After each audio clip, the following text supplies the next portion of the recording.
Bases dropped on a new edition of Soccer Down here. It's February 10th. It's a Monday, which means it's an overreaction Monday, and there's things to over or under or on par react about from the weekend. The U.S. women's national team heading back to the Olympics. They won the CONCACAF Olympic qualifying tournament. 5 wins, no goals conceded, 25 goals scored. But now the really tough questions come up. How do you cut 5 players from the World Cup winning squad last summer? And, by the way, there were a few players like Lynn Williams who really stood out in this tournament, who wasn't even part of that World Cup squad. How are you going to cut down to 18 from 23 plus new faces? Vlatko Andonovski is going to have some tough decisions to make. Lots of news around MLS. We'll get into that as we go this morning, but lots of reactions to Atlanta United. 3-2 winners in Birmingham, Alabama over the Birmingham Legion. 6,700 folks on hand at BBVA Compass Field on the campus of UAB. It was a fun afternoon, even for people who coming over from Atlanta who had to dodge a few snowflakes along the way.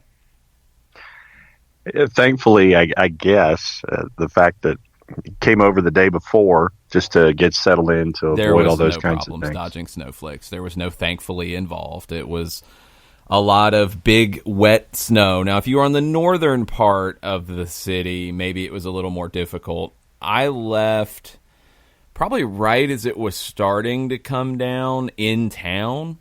Yeah. And I was telling Ashley this, like, it's easier for me to drive in that kind of snow than to drive in like hard rain, because it's just big snowflakes that are hitting and they're not sticking. There's no worries about the roads at all at this point. So it was easy. It was easy to get out of town and then get over to Birmingham. Got there in plenty of time. Beautiful sunny day, a little chilly, a little windy at times, but great afternoon of soccer in Birmingham. I thought it was a good celebration of the game in the South, and both teams got a lot out of it. They did, and first and foremost, shout out to the 7 teams that made it and really made it a very, very loud crowd from an Atlanta United perspective. Everything from the procession to constant noise and flags. It was a tremendous atmosphere there, but when you look at the teams themselves, you got to see what the Legion were going to possibly look like in USL Championship with guys like Nico Brett up top. And I was looking forward to seeing how he was going to be in his new location. You got to see a keeper like Matt Van Oekel, who made some quality saves and has done that in his time in USL Championship.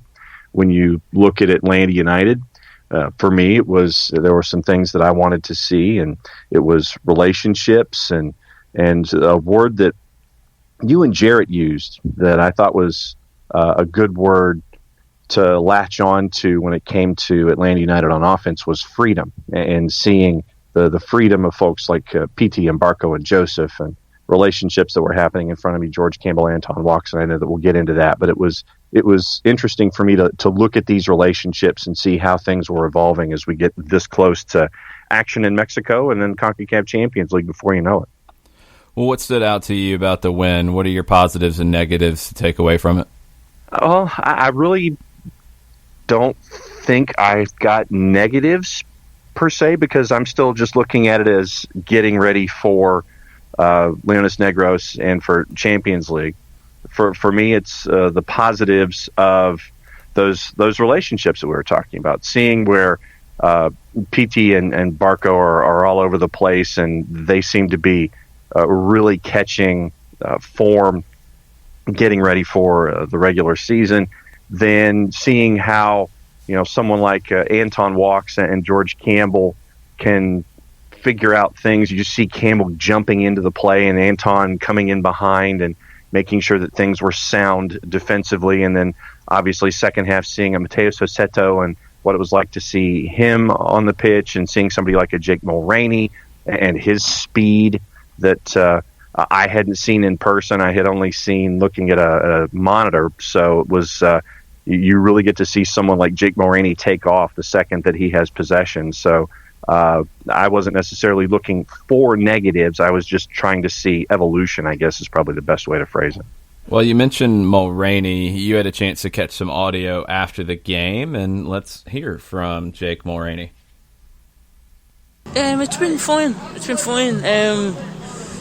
I tried to, me personally, I just tried to gel with everyone. It's obviously hard with the boys that don't speak as good English, but you try to interact whatever way you can and just build a bond with the team so then you feel more comfortable in the group. I think as I go on it'll get better and better. I'm only here 2 weeks. I still need to learn which way certain players play and stuff like that, so that'll come, please God. I think that last part's pretty important about just building the cohesion with some new faces. Mulraney's been here for a couple weeks. Walks has arrived here recently. Joseto obviously has arrived here recently. You've got a core of guys who have been here for a few years, so the new guys have to learn tendencies. And that's really where you're at is, you know, how does Pitti like to receive the ball? How does Barco like to receive the ball? What kind of service is Joseph looking for? Those kinds of things. It just takes a little bit of time to build. Another player who came in and played the most minutes on Saturday of any Atlanta United player was George Campbell. Here's Campbell on communication on the field.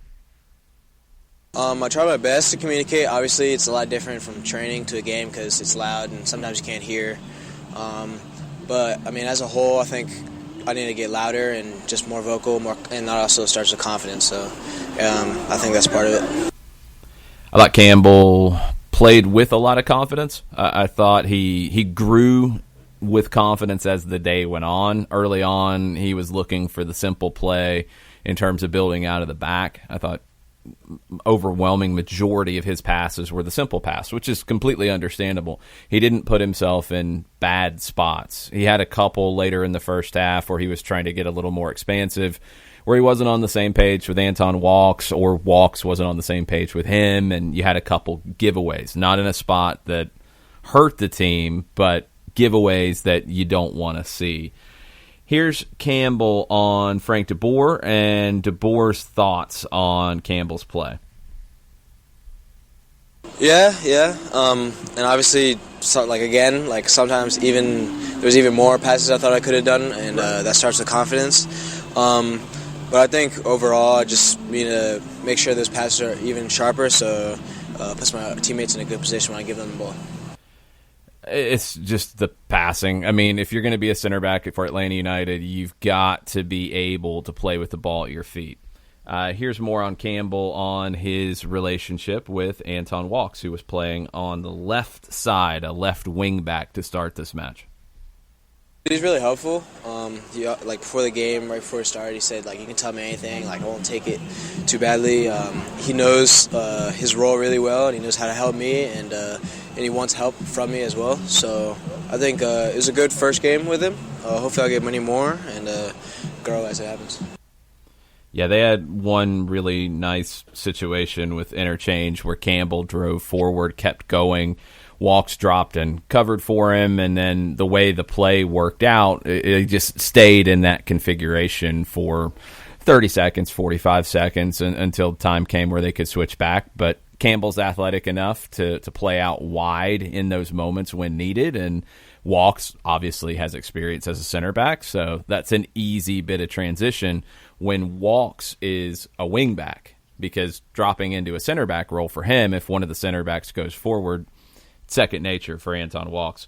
All right, let's hear from Frank de Boer. This is on the first half. I think it was quite okay. Maybe they could have had a penalty, I don't know, in the first half. So that was maybe the only dangerous thing that they did. But I think I saw, with Anton on the left wing, I think he did it really well, So I was pleased with what I saw. And of course, normally you want to let him play more minutes, but we have in 3 days we play in Mexico, and the majority of the team that started is going to play 90 minutes at that moment. Yeah, that's what I was thinking when I saw the way the substitutions were going to go. Was with a quick turn for the game against Leones Negros tomorrow night. You're wanting those players who started for the most part. Now, the only player who went more than 45 was Campbell, and I don't think you're expecting him to start against Motagua on the 18th. So, even your guys who played in the second half are going to be able to start and hopefully go fairly deep tomorrow night to get into that rhythm and to get ready for a match in a week's time that's going to count. Here is Frank de Boer on two of the new faces that we saw, George Campbell and Mateus Rossetto. Start with George. I feel he started a little bit nervous, I think, with some passing, sloppy passes. But then he came really into the game, and he can look back for a good performance. I think Rossetto did really well. You see that he's comfortable on the ball. He made a great goal, of course, and you see that everything is what you see from him is quality. What I saw, and so I think we're going to have a lot of pleasure with him, in our roster. Here's a little bit more from Frank on Campbell, who has been a big surprise to me. I mean, even seeing him with Atlanta United 2 last year, I thought he was going to be a player who needed a little more time to get these kinds of minutes and look this strong when he gets them.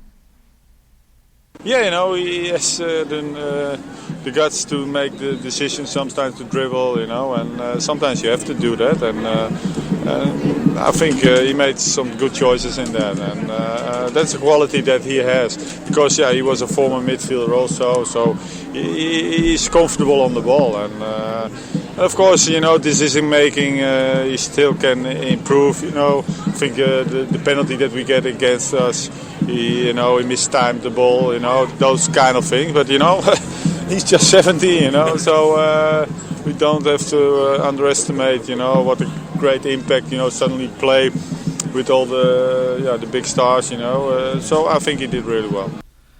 I think that's a big point that Frank made at the end. I mean, you're talking about a teenager who this is his first professional season. Although he played a lot for Atlanta United 2 last season, he wasn't on a professional deal going in. His work earned that time, and he kept getting that time because he kept producing.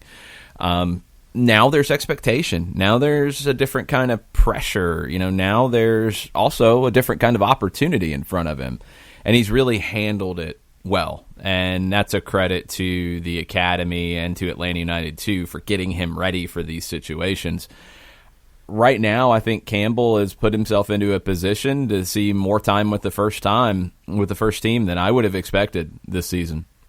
I did not really expect him to be factoring into first team minutes in any kind of a big way, but the way he looked with first team players in Birmingham, it's a good sign.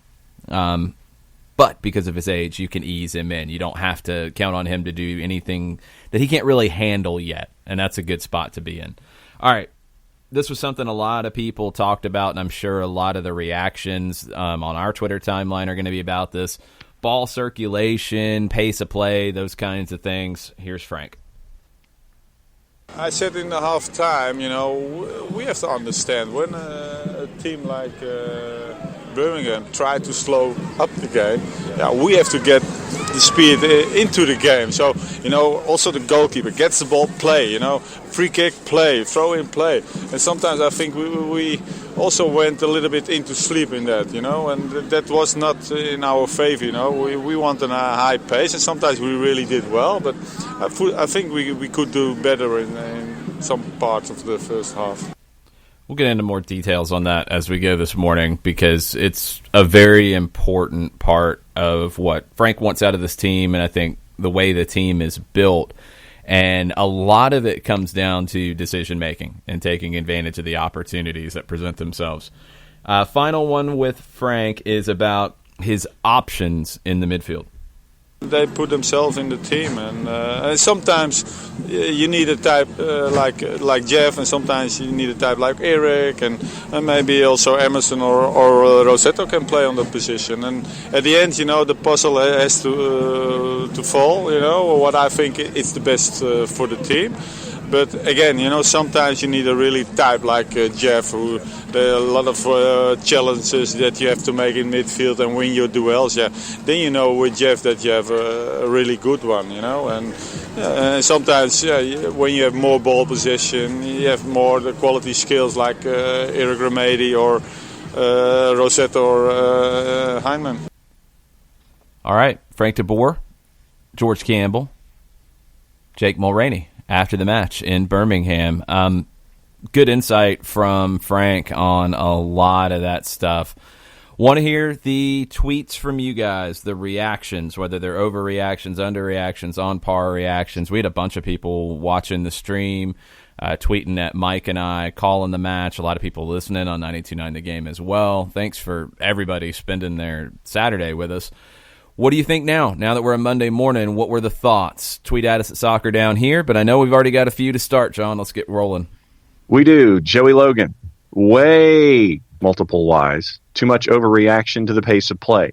I felt Atlanta United were not trying to attack quickly and still focusing on building out of the back and connecting the midfield. Question now is, who are the 3 or 4 MDFs for the first CONCACAF Champions League game? And he's laid out his starting 11 in a 3-4-3. Brad in net. At the back, it's Meza, Miles, and Franco Escobar. His 4 in the middle. Walks, Heinemann, Rossetto, and Lennon, and Joseph P.T. Barco up top. Okay, a couple things. We'll get into the lineups here as we go. That's a little bit bigger picture stuff at the moment. I think they are focused on being organized. I mean, Frank wants them to speed up. So for anybody who is saying that Frank wants to slow this team down, I mean, just listen to the comments from him. That's never really what he said. He wants them to be organized, and there's a difference. When you're still figuring out how to get organized, when you're still getting to know one another, you're still building, you're going to be a little bit slower than when you are 100% comfortable and you can play out on that edge a little bit. And I thought we saw, as the first half went on, Atlanta started to find another gear.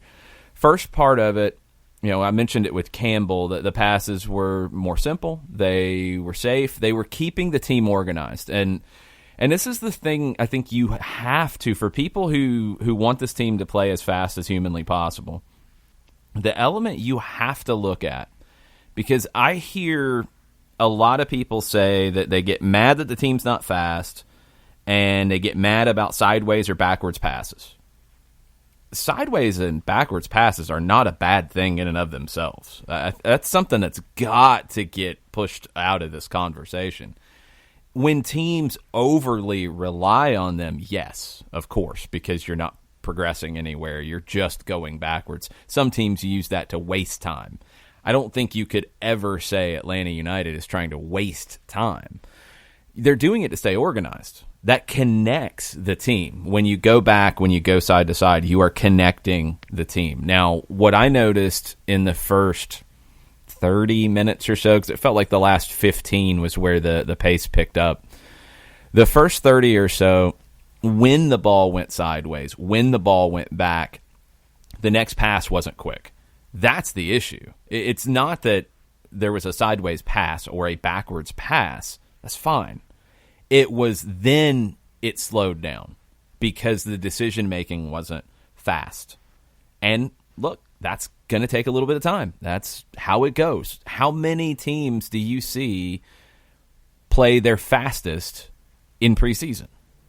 Doesn't happen because you're still building. We saw elements of it, and you want to continue to see more, but it's a step-by-step kind of process. And Frank challenged the first group, who didn't come back out after that challenge, and this is going on what Frank said at halftime. He talked about this. Against Leones Negros, you're looking for them to play faster, not to never pass the ball sideways or backwards. That's not what Frank said. But to play faster.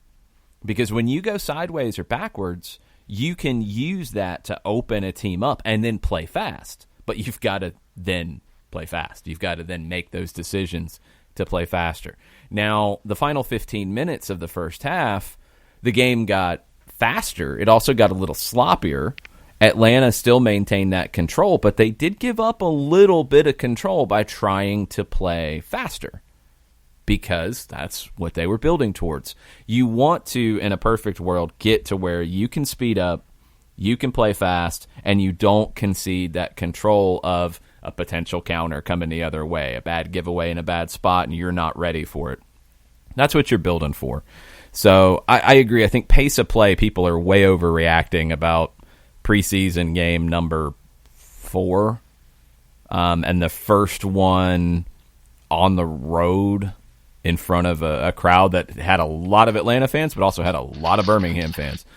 It's a process. And what you're trying to do is now you take the lessons from this match, you go to Guadalajara, you expect them to be better there, and then you get to Motagua and you expect them to be able to handle that situation. Because you're managing 180 minutes with Motagua.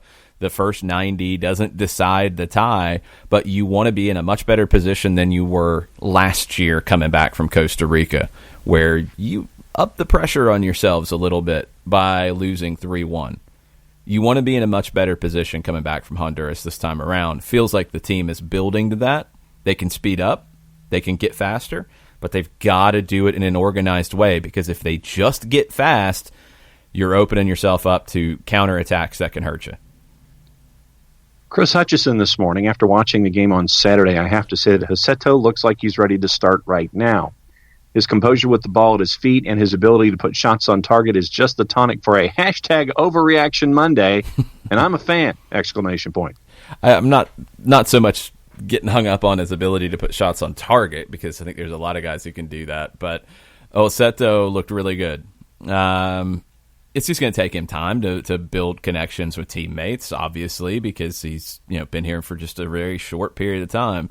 But looked good. His individual talent, his skill level's very good. Composure on the ball. I mean, you're talking about a highly technical player, and a highly technical player is always going to be able to find a place in an Atlanta United team. That's something they have focused on from day one. He can start right now. I completely agree with that. He's a player who is coming from a top club in Atletico Paranaense, and a player who has a pedigree. I know there was a lot of consternation about the Paraguayan players that had been linked to Atlanta United at one point. The Brazilian league and the experience that Joseto brings from his time with Paranaense is much greater than the Paraguayan league and the experience that players bring from Cerro Porteño. It's just a different level. It just is. And Joseto, I think you could see it in two different moments for me. The goal, obviously, but there was a sequence fairly early in the second half where he was boxed in by, I think, 3 at midfield, right around the midfield stripe, and just 2-3 touches from him. He eliminated all 3 players, broke into space.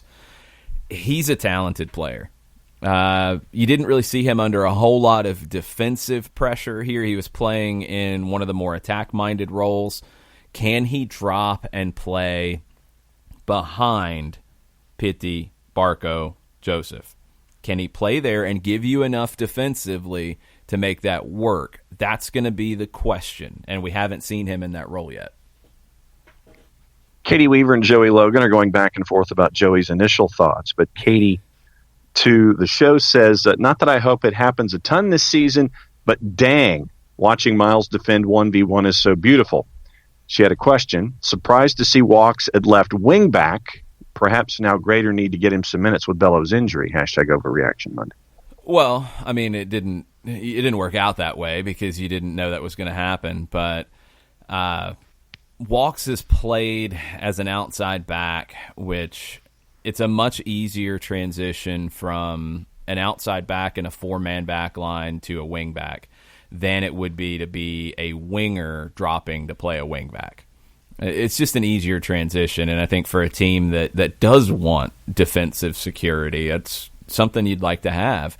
The other element you get is what we talked about with Campbell, where Walks was able to drop and cover for him and open up that outside back, and I think in a lot of cases it's going to be Fernando Meza to step up, to step into the attack a little bit and know that he's got a player to his outside left who can recognize that, okay, he's left, I got to drop back and cover and keep that defensive security.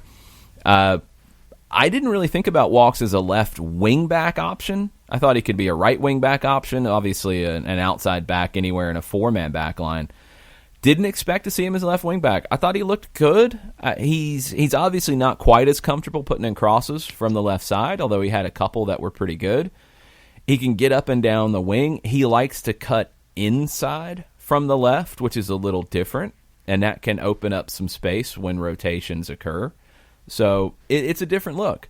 I think the other thing that it gives you, and something that came to mind as I was talking to Doug Robertson on Southern Fried Soccer podcast, is against a team like Motagua, who could very well elect to play direct. I watched Motagua and Honduras Progreso in the Honduran League yesterday, and Motagua has a talented group going forward. Midfield, they don't really use them all that much. They kind of skip the midfield a lot, whether playing down the wings or just playing direct and looking for the knockdown. Having a wing back like a Walks, who is good in the air, more size than the other options, might be a really good solution for a team that's probably going to try to bomb it down that wing a little bit. So Walks is better in the air.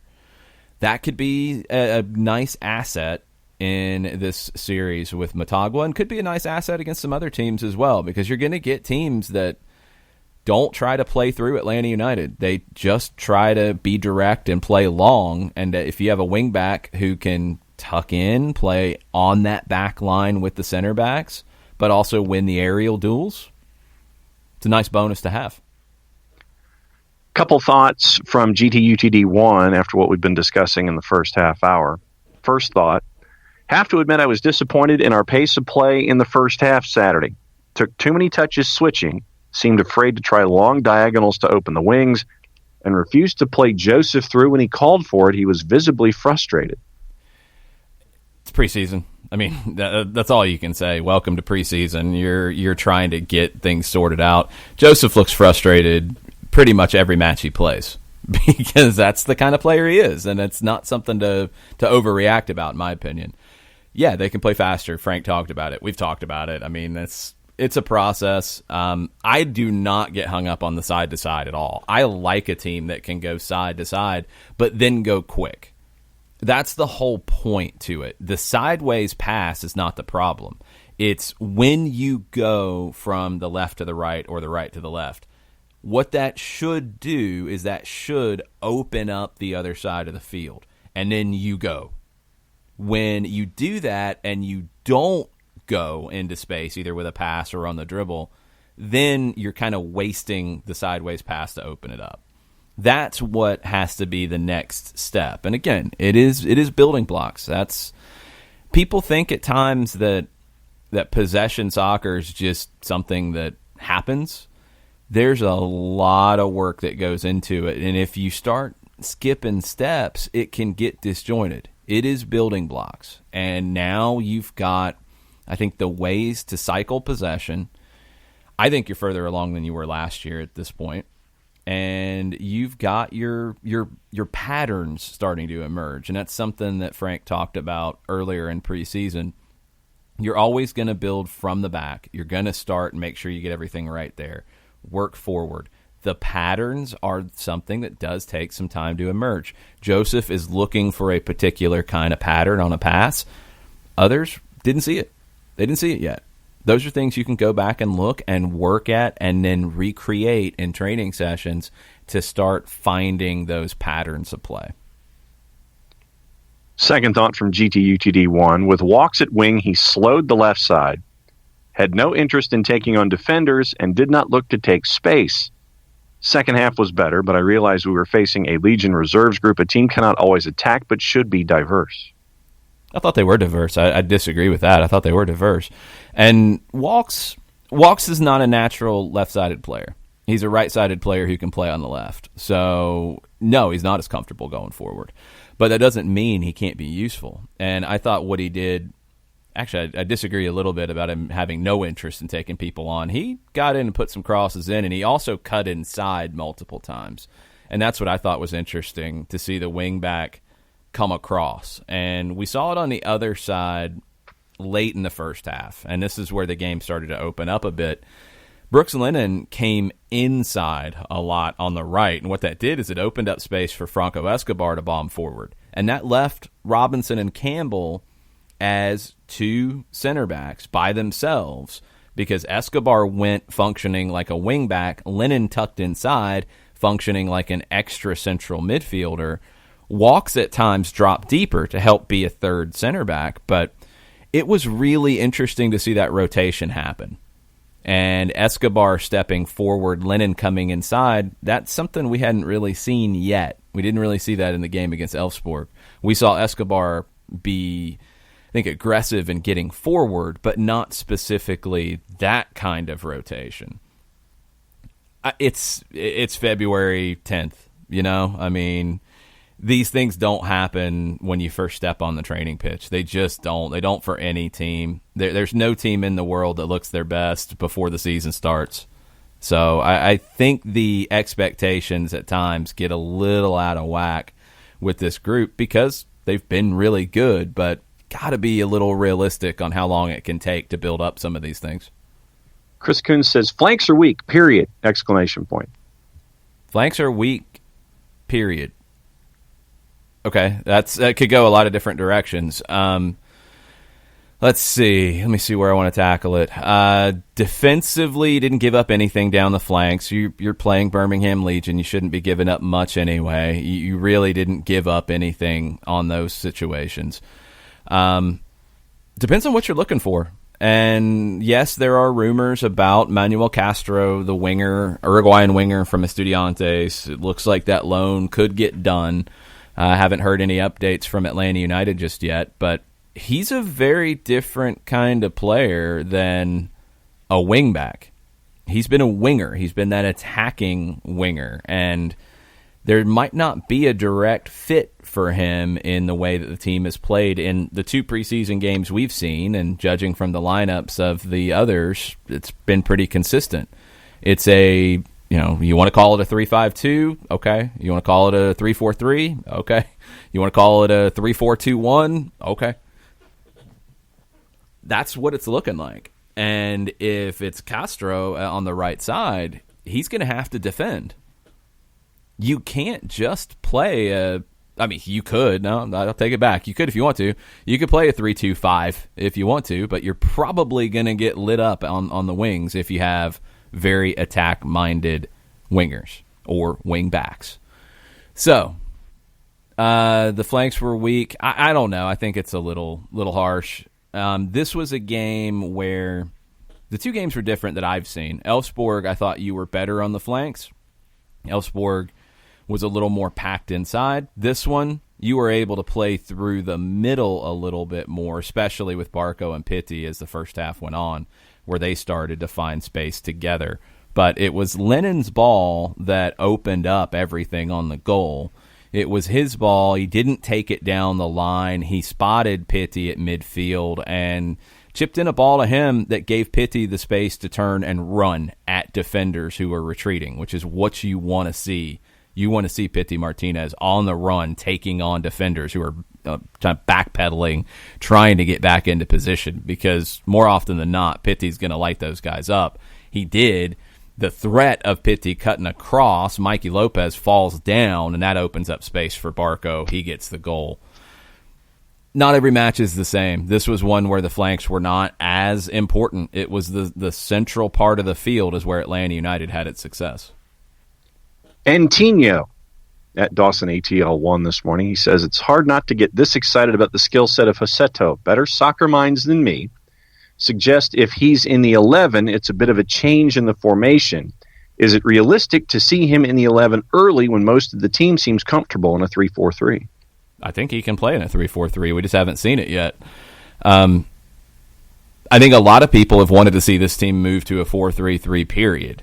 And that's something you have to keep in mind with this. The teams played 3-4-3, and I think they've looked pretty good in doing it. The 2 goals you conceded in Birmingham, one was a penalty that was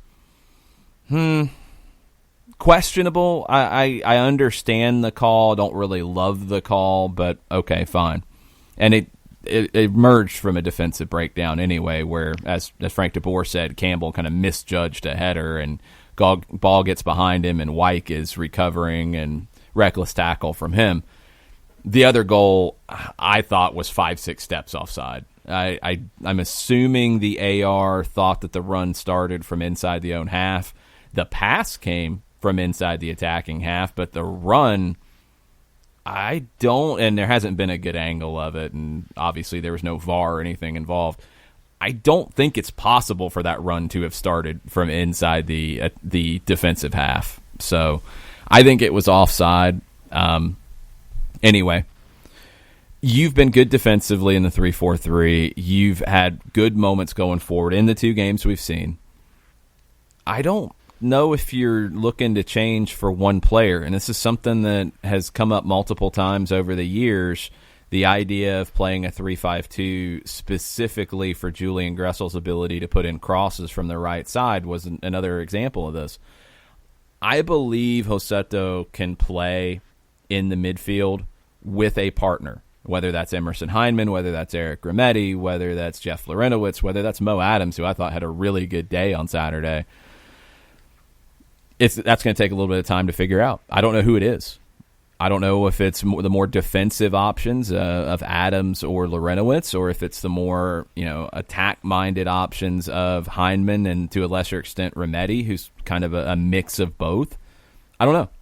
I don't know which one is going to be the way, but I don't think you bring Rossetto and his talent here to predominantly come off the bench. I think there's ways to get him involved.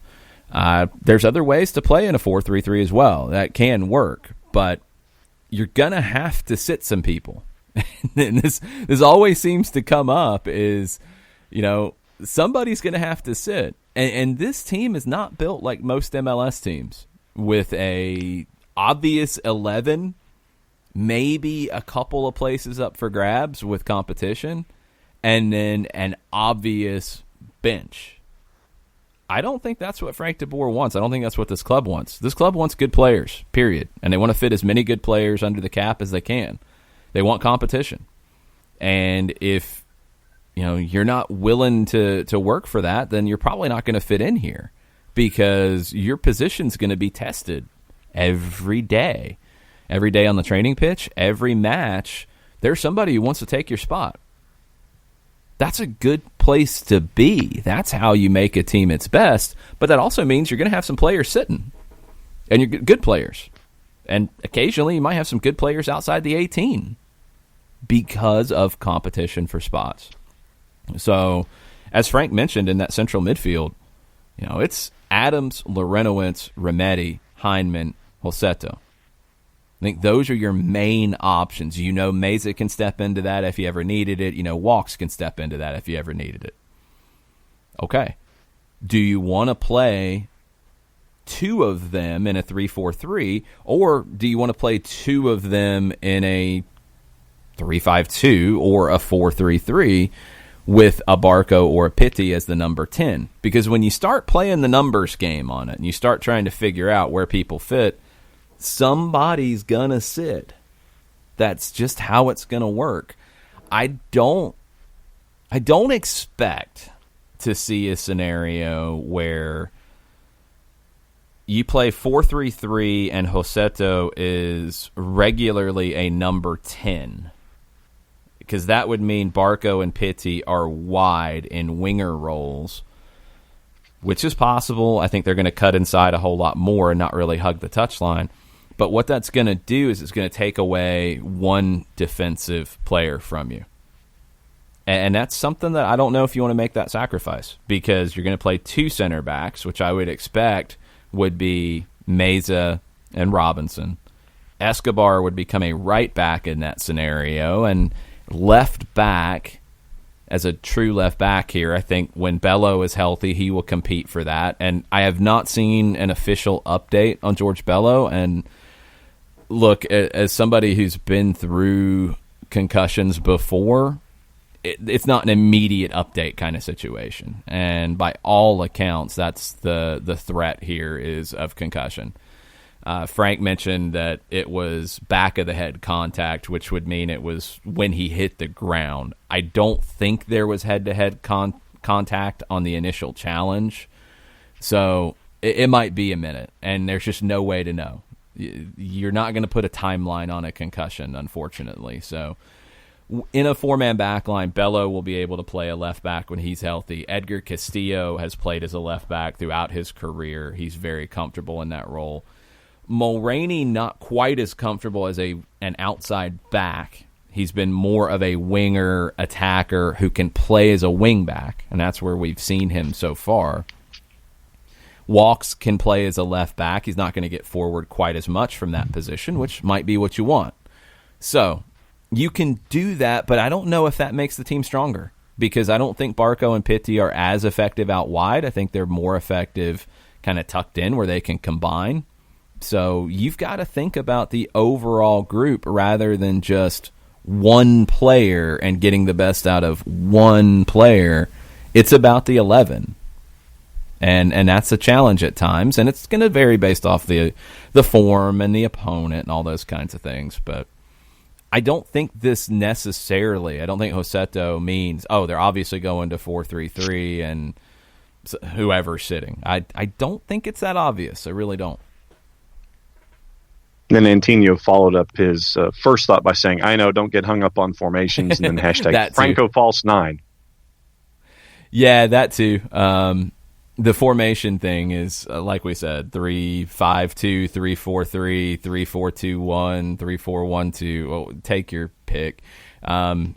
You could, I could make an argument that you could see them play in a 3-3-3-1. I could see you calling it that if you want to, because you're going to have your three center backs, you're going to have your wing backs, and maybe one more dedicated defensive midfielder in front of your three center backs, and Joseto, Barco, Pitti in a line with air quotes behind Joseph. Yeah, you could call it that. You could call it a 3-3-1-3 if you wanted to, and say that Barco and Pitti are in the line with Joseph. We can start moving the numbers around, however. I think the questions are going to be, is the team going to play with three center backs or two? Because that's what I keep coming back to. I think they're going to play with three, but I don't know if that's going to be every match with three. I think you're going to see some four-man back line at times, which would mean two center backs. But so far, we've seen a lot of three center backs. That gives you the freedom for Meza and Escobar to step forward and turn it into a de facto two center back setup. I think they have more flexibility with three. And that's where I'm kind of leaning at the moment, but it's going to change. You're going to hit on something that works for a while, and you're going to stick with it. You're going to have to make a change based off an injury. You're going to have to make a change based off an opponent, and that's going to happen too. So I don't expect one shape, 1-11, that's it. I just don't think it's going to be that simple. Jorge B. this morning says, Saturday was our first road trip, and we were impressed with Birmingham Stadium, and the staff was very friendly. I personally love the cannon. Hopefully next year we'll visit another USL team, hashtag Overreaction Monday. That thing was loud. I forgot it existed, and as many times as that thing went off, you'd think that you'd remember that it was there. You know, it's like it goes off the first time when the match starts. Okay, then there's a goal. It goes off again. I forgot that it existed continuously. Scared the daylights out of me. Well, it was the one that went off in pregame that scared me because I wasn't expecting it. You know, I was kind of ready for it the other times, but that one came out of nowhere, and it's like, wow, what? I thought it was a truck that had wrecked on the interstate, something like that. It didn't sound anything like that. It sounded like something exploded right next to us. Like it blew a tire. Blow a tire? What kind of tires are you blowing, my friend? That thing sounded like a bomb. Mm-hmm. I don't know what kind of tires you're used to, man. No, I was like, whoa, what? Do we need to leave? I was not ready for that. That was fun. I mean, that was a huge day for Birmingham Legion. That was the biggest crowd they've had. I think everything went smoothly. I mean, as smoothly as it can be. I know there were a few hiccups with the streaming and everything coming out of the stadium, which it's going to happen when it's the first time you're dealing with a crowd that big and a bandwidth that big as well. So I think everything went off with as few hitches as possible. I thought it was good. Ellen Reynolds this morning at Ellabelle006. I've been a listener for about a year now, and I've learned a lot, so thanks. Oh, well, thanks for listening. Don't be a stranger. Nope. I'm excited about Hossetto after watching Saturday's match and can't wait to see him play with the rest of the starters. And it's like, basically, where do you think he slots in the best in the midfield? Hashtag Overreaction Monday. I think the team plays its best in this 3-4-3, 3-5-2 hybrid, whatever you want to call it. And to get Hossetto into it, I think you're going to pair him with one of the central midfielders, and it's going to be down to the chemistry of it and also the match. Because I think Frank kind of laid this out a little bit in one of the sound bites we played earlier. You're going to see some times where you need a more defensive player in there, like a Mo Adams, like a Jeff Larentowicz. But you're going to see some games where you're going to have 60-70% of the possession. You're going to dominate it, and you can have a Heinemann or a Remedi in there. And there's going to be times where Hossetto doesn't play, and he's going to come off the bench. I mean, you're going to see rotation. So it's just not a straight answer, to be honest. And I'm not trying to dodge it or hedge my bets on it. It's just I don't think you're going to see two central midfielders play 30 times together. I'm not expecting it to be that static.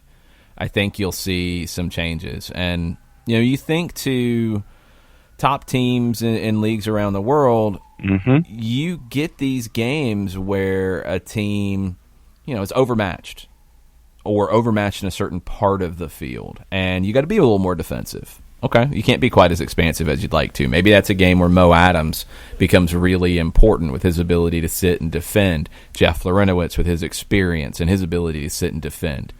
Maybe there's a game where you're playing a lesser team that you expect to have a whole lot of the ball, and you can be a little more adventurous in the middle of the field because you need one more guy who can deliver that cutting pass or that run through the middle, like we've seen Eric Remedi do, like we've seen Emerson Heinemann do. I think Hossetto is the talented player of that group. I think he's the most talented player in that group, and I think he's the one you'd like to see on the field the most. But there's going to be times where you want to be a little more secure. There's going to be times where you want to pair it up and have him go forward even more. The question, and we just haven't seen it yet because he was in a different role in this match, he was much more, if you want to say the first half was a 3-4-2-1 with Barco and Pitti behind Joseph dropping in a little bit more, the second half was much more of a 3-4-1-2 with Hossetto behind John and Tyler Wolff. And I thought Tyler Wolff was great, by the way. We haven't talked about him yet. I thought he was a very smart player, and that's something that usually you expect to take some time from a teenager, but he was very intelligent on the field on Saturday. But Hossetto was in a more attack-minded role, where you would expect Pitti and Barco to primarily be playing. Again, not every time, because you could have some matches where you're missing guys. Maybe it's rest, maybe it's they're away with a national team, whatever, maybe the Olympics, what have you. Hossetto can play in that role, but I think ultimately you're going to want him to play with Pitti and Barco, and that's going to be in a little bit deeper role where he has a lot of experience playing with Atlético Paranaense in Brazil. Taka this morning, he says, all right, my ears stink. Is What? The proper pronunciation Mateus Hossetto? Yes. So no, your ears did not stink, Tafka. You had it correct. It's Mateus Hossetto. Portuguese, the R is more of an H or a Spanish J. It's not an R like we say in English. Think to Orlando's right back, Juan. and it's not Ruan, it's Juan. And other players like that. Now, I know everybody will say, well, what about Ronaldinho? What about Cristiano Ronaldo when he played in England? That was changed, and that was said not in a traditional Portuguese way. So I've always leaned more to trying to say it in the way that the player says it. That's always been my default, as best as I can with accents and pronouncing in other languages and such. I'm definitely not perfect with it, but I try, and that's where I'll go. And I think the fact that you've got Orlando going with Juan, kind of need to go with Rossetto. Now, if you say Rossetto, is it the worst thing in the world? No, it's not. It's not entirely accurate because Portuguese, this isn't even a Villalba question. Portuguese, the R is said like an H, like a Spanish J. It's like hotel, Rossetto. So that's how I'm saying it until further notice, because that's how it's said in Portuguese. It's not a variant of Portuguese like Villalba, where you have it said differently in the same language. It's just Portuguese that's how it's supposed to be said. Shiva has a travel question this morning. Okay. Why is the team going all the way to Mexico, then returning, then traveling all the way to Honduras? I understand getting them ready for travel and CCL and all, but maybe a little too much in 1 week, in my opinion. I think that's an overreaction. I mean, you're going down to play a match in Mexico. It's always more expensive to do a training camp in another country. So to stay in Mexico and then go to Honduras, for example. I think, honestly, they'd probably rather be home anyway and get more out of it. So you're going to, I'm assuming, and I don't know for sure, but it's not an MLS game, so you're able to charter on this, and it doesn't count on your number of trips. So you're probably going to play the game and come straight back and probably train on Wednesday. So I don't think it's really going to affect anything. The travel stuff comes up more when it's involved around midweek games. That's where it can get trickier. When it's a week apart in the games, it's fine. It's not going to have much of an effect at this point. And this is a team that does spend a good bit of money, but hey, when you can get back home and train at home for cheaper than it would be to stay in Mexico for a week and then go to Honduras, you're going to come back home and you're going to train at home and take full advantage of your facility. MLS Quay this morning, and I think it's the first time that at Quaalude3 has been on the show. Welcome. Hashtag Overreaction Monday. Based on reactions from Saturday's match, do we really need another midfielder, or are things being blown out of proportion? And there's one to follow.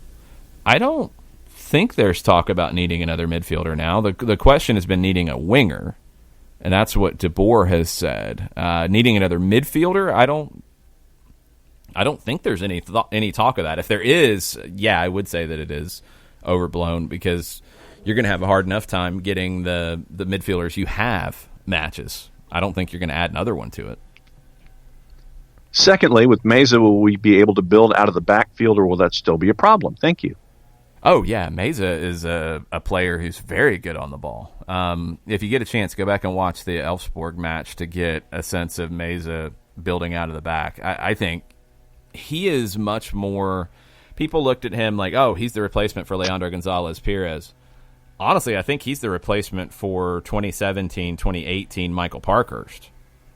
And that's the way that I look at it. Is he's a classy player on the ball. He's got great composure. He's very technical. He's a good passer. He's calm. He's a calming influence.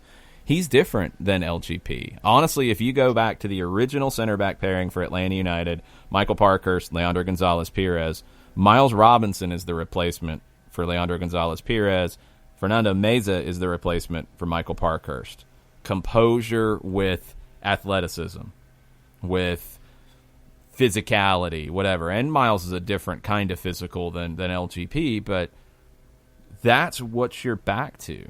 So Meza and Robinson have replaced Parkhurst and LGP. And if you're going to play three center backs, then you're adding in the element of Franco Escobar and the chaos that he can bring in a good way. And one more, I guess, before the top of the hour. Tafka says, if the Castro news is true, we are an Arzamendia away from Tafka optimism. And please, Lord, let Bello be okay. Well, Tafka optimism is a little out of control, in my opinion, because you're asking a lot. And again, do you really need another left wing back option when you have quite a few? I don't know. I don't know if you do. I don't think you do. Castro, again, if you're going to play a 3-4-3, there's not a ton of minutes for him straight away. And I don't think that's the design here. This is a player who, did very well in Uruguay, got the move to Estudiantes, hasn't really clicked at Estudiantes. He's lost time there. They've brought a bunch of guys into that team that have taken time away from him. So this is an opportunity to loan him to get some time. Sounds like it's a free loan with no fee going from Atlanta to Estudiantes. And then there's an option after you see him for 6 months. He might be here for 6 months. It might not be the right guy. They might want to see if he can turn into a wingback and give you that opportunity to play out of a 3 center back setup, a 3-5-2 or a 3-4-3. Or if he's purely a winger, or if he's a player who can tuck inside and give you relief for a Barco, for a Pitti, if needed. So I think sometimes when new players are mentioned from South America, there's an expectation that they are the greatest player in the world, and it's not necessarily fair because not everybody is, and you've got a lot of great players who I don't think these guys are going to automatically displace. So let's see what happens. The Castro one is picked up again, so we'll keep you up to date on that one as things happen. And Arzamendia and Villasanti both played for Cerro Porteño over the weekend. I'm not expecting to see them in this window, although there is still talk that Cerro Porteño is looking for another player on the left, and Arzamendia could be going to MLS, but things have gotten really weird on all that, so I don't know. We're going to take a quick break. We're going to get back into the reaction timeline right after this.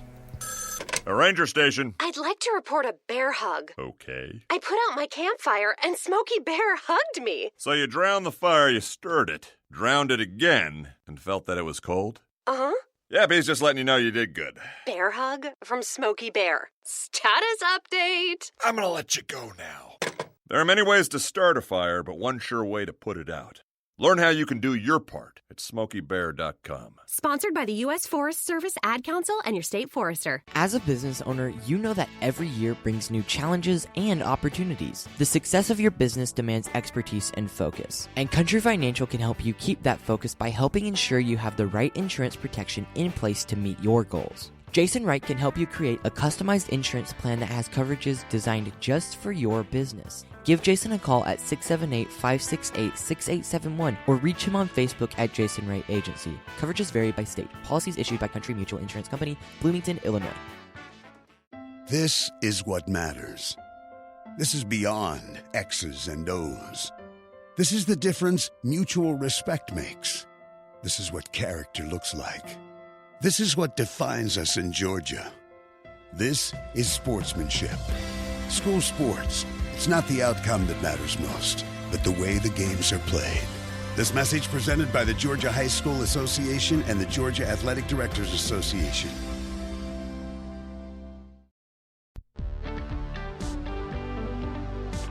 If you've been hurt in a car wreck, contact my friend Steve Apolinski of Apolinski & Associates. He's been representing individuals for over 30 years throughout Georgia and Alabama. Email him at steve@aa-legal.com or call him 24/7 at 404-377-9191. The initial consultation is free.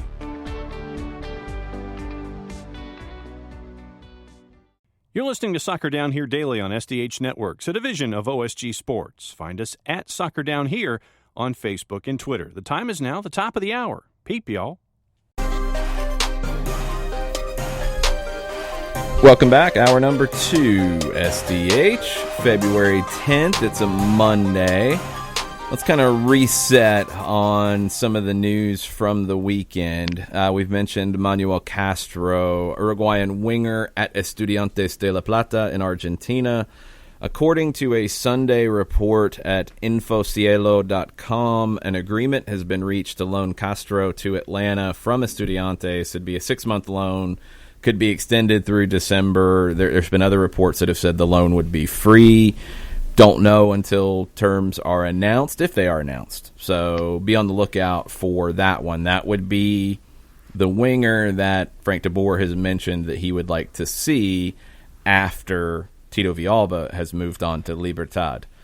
Tito made his debut for Libertad, by the way, in Paraguayan league action. Came on at halftime. Brought Libertad back. He was part of it, played well. Some called him the man of the match, and they ended up winning 2-1 with 2 late goals. So good debut for Villalba down in Paraguay. Some other news from around the league. Nashville beat Louisville 4-1 in preseason action. Got to keep an eye on what's going on with Nashville, as that's MLS opponent number 1. Randall Leal, the Costa Rican winger, has scored 2 goals in as many matches. He opened the scoring against Louisville. Daniel Rios, David Accam, and Abu Dunladi also scored in that 4-1 win. I don't know what's going on with the Chicharito visa situation. He talked about he's still waiting on that visa that would allow him to participate fully in preseason training. And I saw a question about it, about how Joseto was able to participate so quickly and Chicharito hasn't. I have no idea.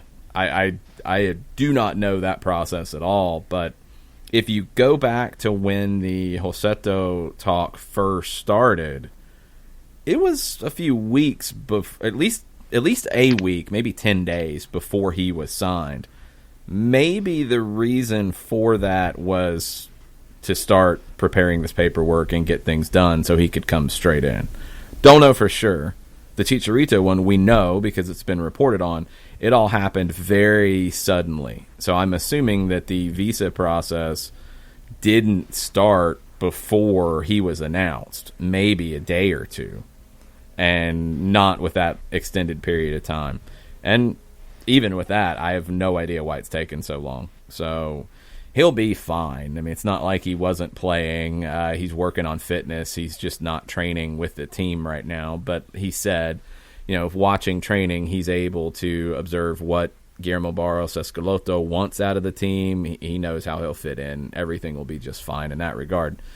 Bradley Wright Phillips announced that he is joining LAFC, complete with a magic hat flip from the ground. That's pretty impressive, BWP. That's strong. Something like that. He will be important right now with Adama Diomande injured. So BWP could see some minutes very early, and there's going to be a lot of eyeballs on how he looks, because he did not look good at the end of his run with the Red Bulls. Not at all. Did not look good at all in that situation. So I don't know. I don't know if he fits in with LAFC or not. I'm really not sure how this is going to look. I'm curious.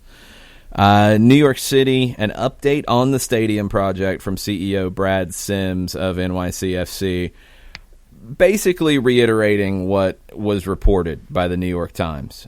We are actively involved with Mad Equities, the Yankees, NYC Economic Development Corporation, the Bronx Parking Authority, and numerous Bronx community groups and local leaders to bring a transformative project proposal to the South Bronx, one piece of which would be a soccer-specific stadium. I think ultimately it's like a $1 billion project that would have affordable housing, a new school, a hotel, retail. It's not just the stadium, but the stadium would be part of it. And the club provided information to the New York Times, to the Wall Street Journal for their articles. So things are moving along at the club level, and for them to provide that information and then to issue a statement on their own would make you think that, hey, it's actually looking pretty good. And it needs to, because there were a lot of New York City fans who are angry about a CONCACAF Champions League game being played at Red Bull Arena. I think some of that has been unfair to the team, because it's not like they didn't try to solve this in other ways. It's not like they were going to build a stadium in the offseason. You know, it wasn't going to happen that quick. They were kind of stuck, and they've tried to do everything possible to solve it. I mean, I've seen people saying, like, well, they shouldn't even play. They should just forfeit. Yeah, right. Stop that nonsense. Stop that nonsense. Get off your high horse. I mean, look, sometimes things don't go the way you want, and New York City did not get to play inside the 5 boroughs for this match. Well, they're going to be in the CONCACAF Champions League, and they're going to play at Red Bull Arena. And they have said that their other venues, Yankee Stadium and Citi Field, would be available for the next round of games if they are approved by CONCACAF. That's going to be down to CONCACAF to work with the team to get this done. It is not ideal, but they are not the first club to be in this kind of situation in the world. So let's chill on the overreaction. Friday, Saturday, Sunday, Monday, and beyond for Pigeon fans, because that's kind of goofy.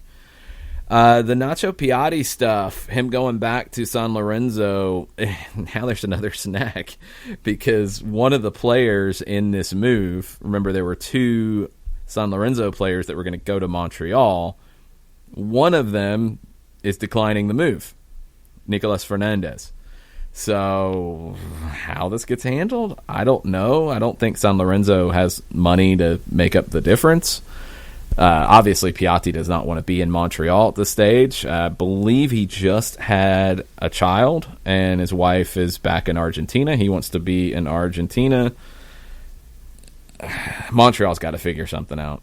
They're going to have to figure out something and just get this resolved, because it's no good for anybody to keep dragging on and new things pop up. They've got to get some resolution to it, and hopefully they can do that quickly, because it's a mess. That's the news and updates. You've seen a couple players get signed. Vancouver added another center back. You've got a few other things going on with the preseason results, but that's the big stuff from the weekend around MLS. We'll talk more about the U.S. women's national team as we go in hour number 2, but there is still a healthy Twitter timeline at Soccer Down Here that we've got to get to. Quite. Chris Hutchison says he wonders what constitutes affordable housing in the Bronx, by the way. I have no idea. I am not up on it, but it is what it is. I don't know. I don't know what those numbers are, but I think the biggest thing about that project is that it's not just trying to build a stadium with nothing else to it. And with all of those different entities working together on it, I think it has a far greater chance of success. John Dolzar this morning has come in. He says, Saturday was amazing. My son and his roommate drove over from Tuscaloosa and met me. We all had a wonderful time. Weather was spectacular. Birmingham did a great job hosting.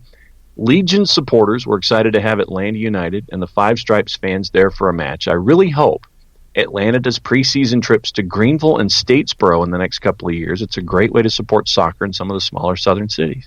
Yeah, I'd love to see it. And this was something that was talked about when Atlanta and Chattanooga played back in 2017. We talked to Sean McDaniel, who was with Chattanooga FC at the time, about that. And he said that was part of it, because originally that game was going to be Atlanta playing somebody else. And I don't remember if it even got to the point of teams that had been rumored, but it fell through.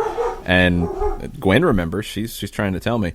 Chattanooga FC stepped in as the opponent, and they weren't doing a year-round schedule at that time. So it was a little tricky for them to prepare for it. But Atlanta and Darren Eels specifically was like, no, we'll play Chattanooga FC. We're good with this. Let's do this. It'll be good for the game in the area. And that one went really well. The Nashville trip in 2018 went really well. They didn't do it last year. This one to Birmingham. I agree. I'd love to see Greenville in the mix. I'd love to see Statesboro in the mix. And as other teams come online, I think there will be more opportunities to do this around the South. It's a great opportunity, and I honestly think there is more value in what they did Saturday than playing another MLS team at Bradenton in front of 50 people. I just don't think that does as much for you. It's better to play an opponent and play an opponent that's got motivation in their house.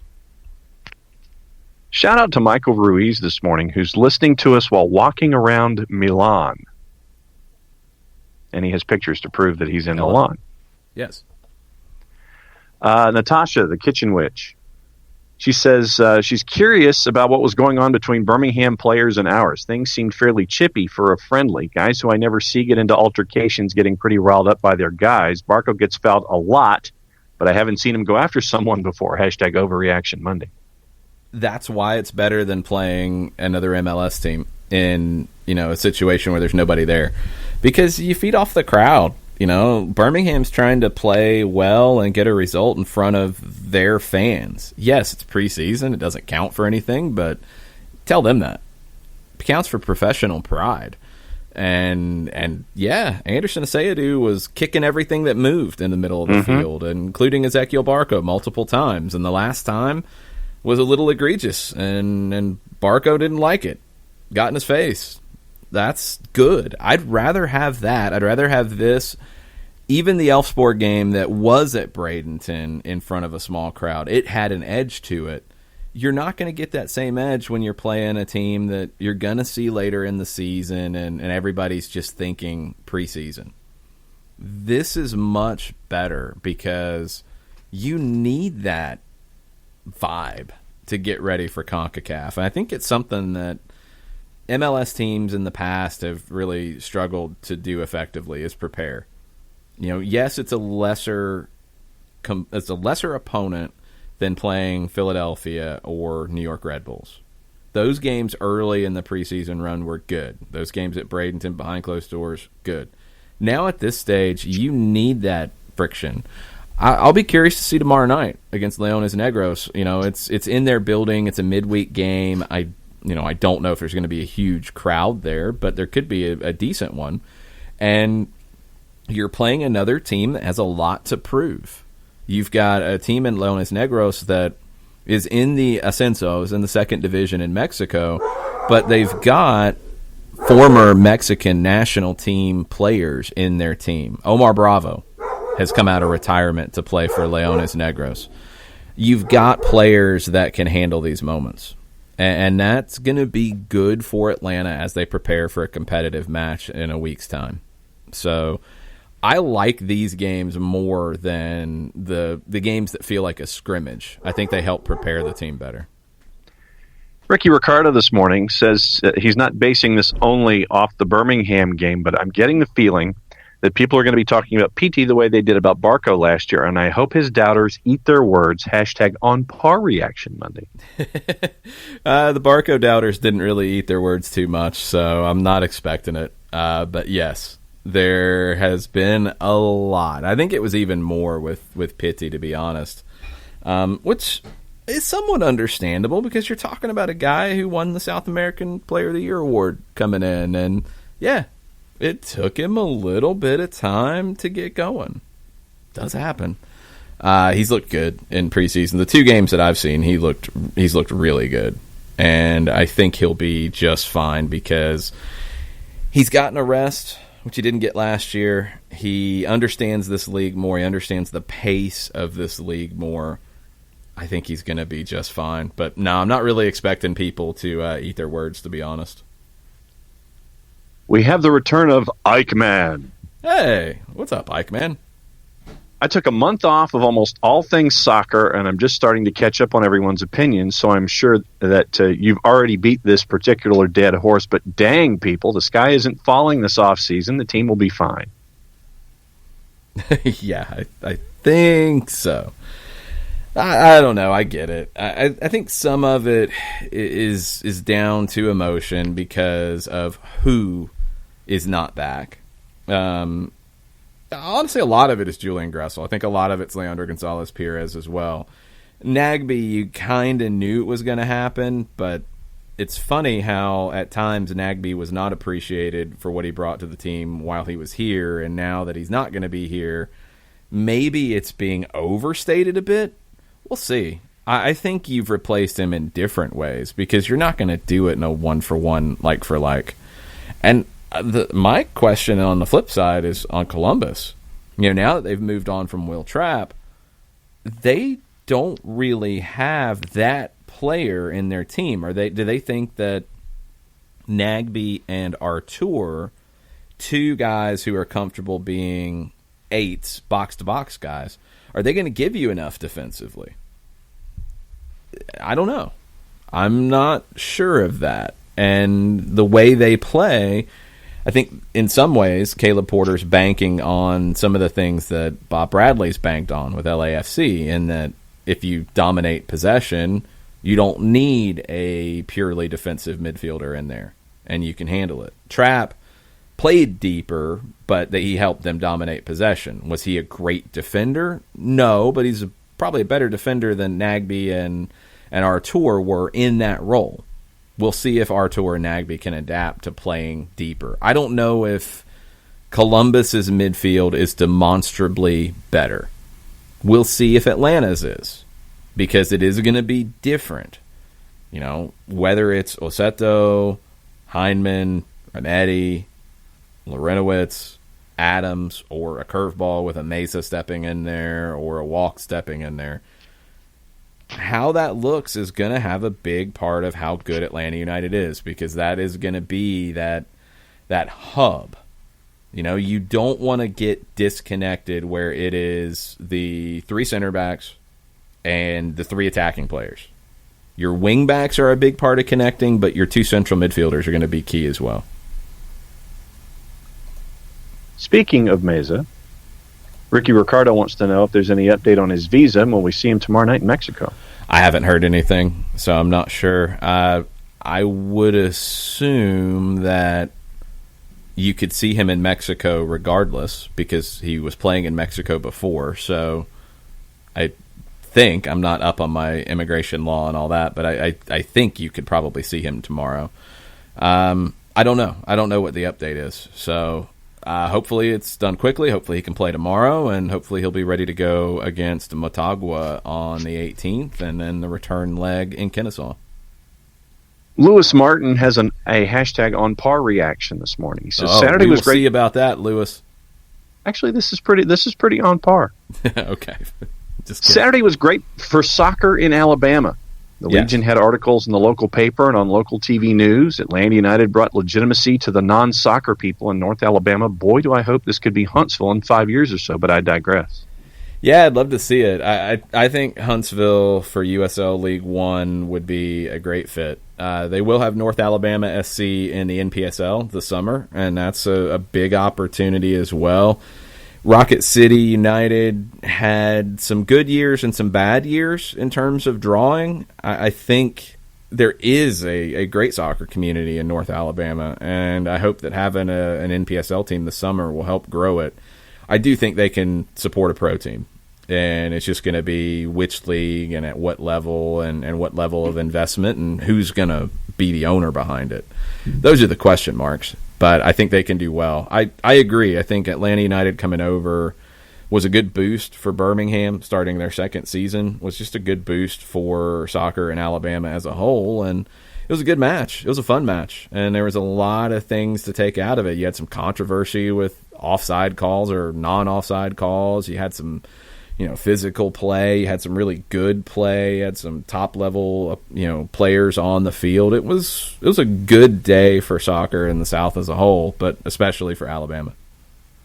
Sean Vergara, morning boys, with the season nearly upon us. Thoughts on Remedi's role, and also did you see my brother ref the Barcelona game yesterday? Smiley face emoji.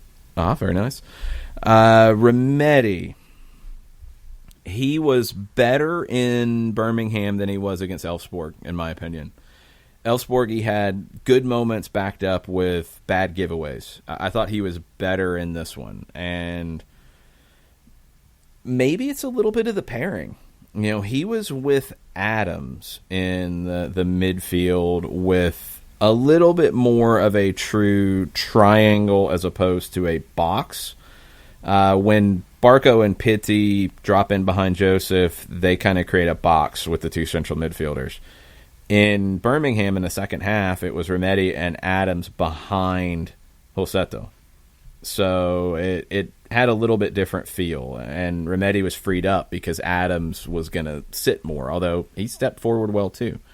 So maybe it's just a little bit of the feedback from the game against Elfsborg. It's like, hey, we liked these elements, but you've got to be tidier on the ball. You can't have some of the giveaways that you had.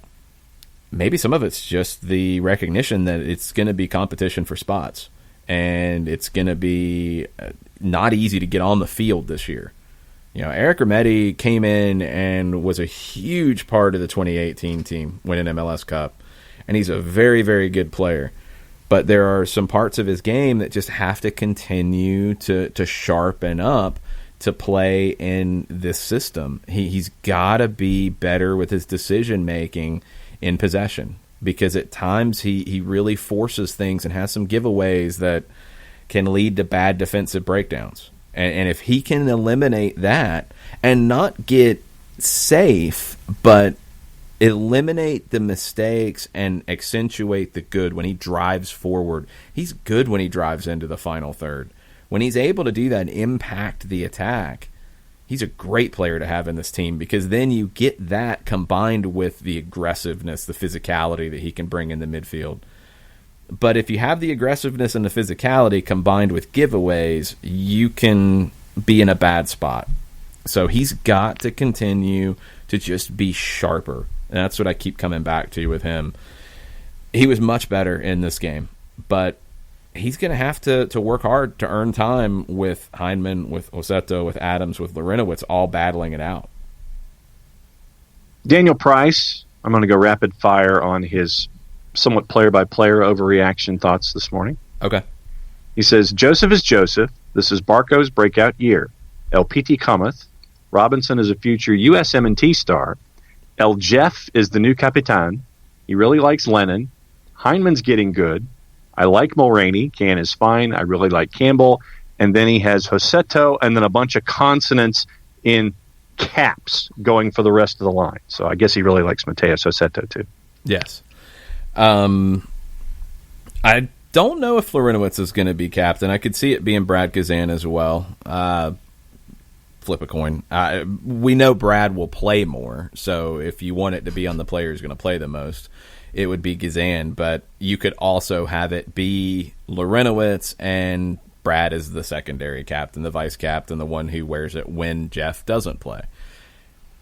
This team's got a lot of leaders. I'm not too worried about who ends up wearing the armband, because you have Brad, you have Jeff, you have Joseph, who provides leadership in his way.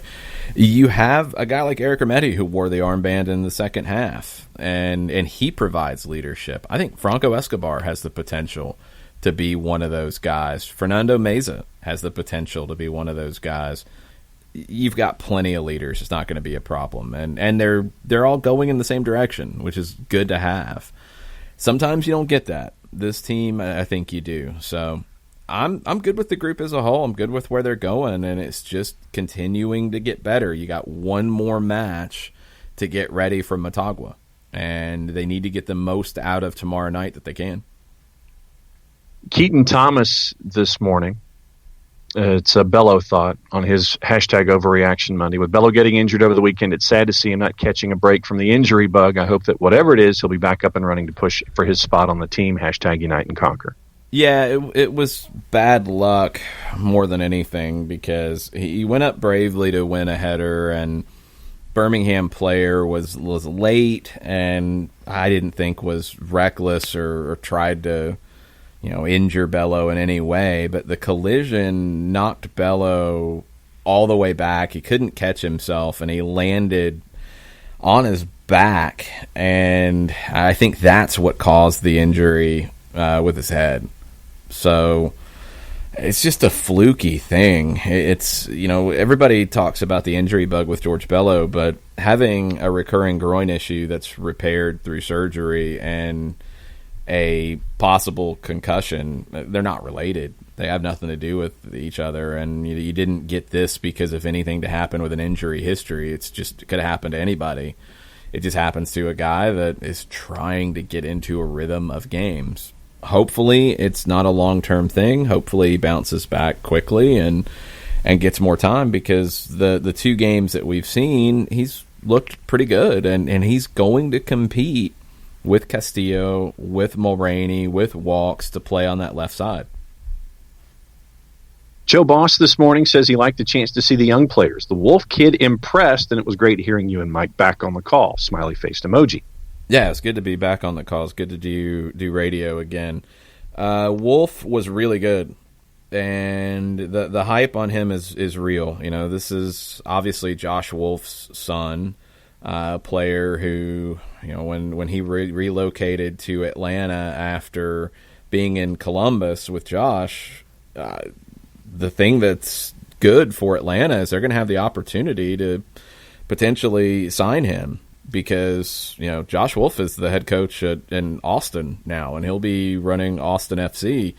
So that can be a tricky thing. Some managers are comfortable bringing their son through, others are not.